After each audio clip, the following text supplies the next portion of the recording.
So এইটো domain of a function or question. Domain and range যেটো topic আমাৰ class 11 12 খুব important topic এইটো. So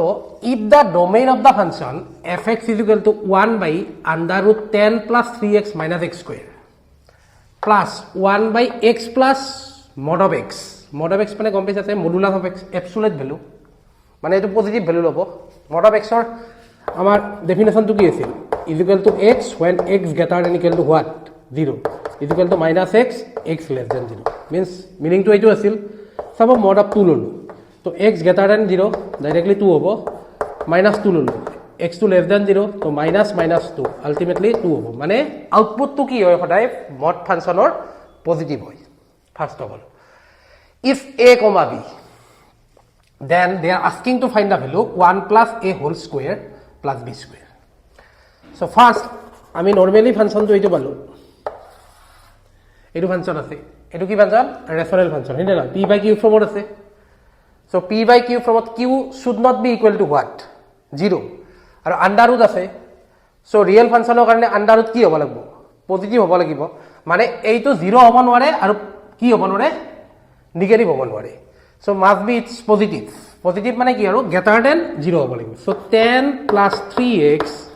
minus x square should be greater than what 0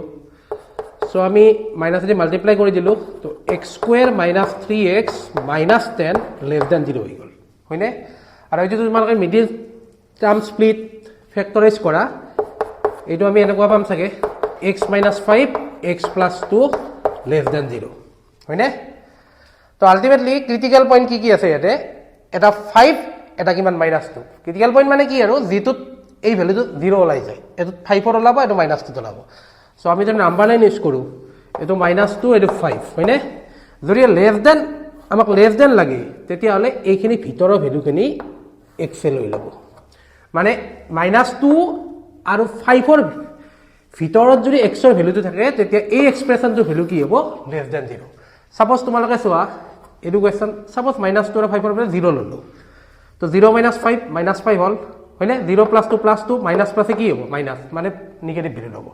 তো এইটো condition গল হৈ গল আবার next it's also under root and p by q from so similarly x plus mod of x should be greater than 0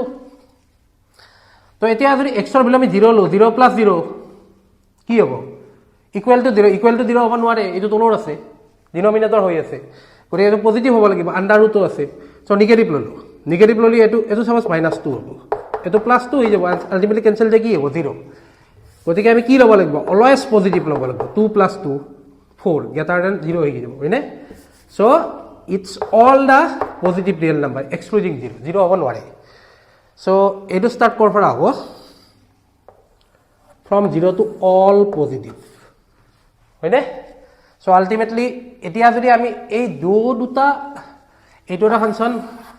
function মাজত কি আছে plus আছে এই দুটা ডোমেইনটো কি কৰিম আমি ইন্টাৰসেকশন মাৰিম ইন্টাৰসেকশন কৰিম মানে কি কমন পার্টটো লম কমন পার্টটো কোনখিনি হ'ব এইখিনি হ'ব হয়নে এইখিনি কমন হৈছে সো এই ফাংশনটোৰ fx ৰ ডোমেইন 0, কিমান 5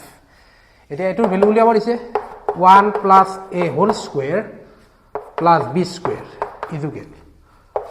1 plus 0 whole square plus 5 square 25 plus 1 26 so option b হয়নে সো খুব ধুনীয়া কোৱেশ্চন আছিল আৰু কোৱেশ্চনটোৰ কিবা ডাউট থাকিলে তোমালোকে ভিডিঅ'ৰ কমেন্ট সেকশনত কমেন্ট কৰিবা থ্যাংক ইউ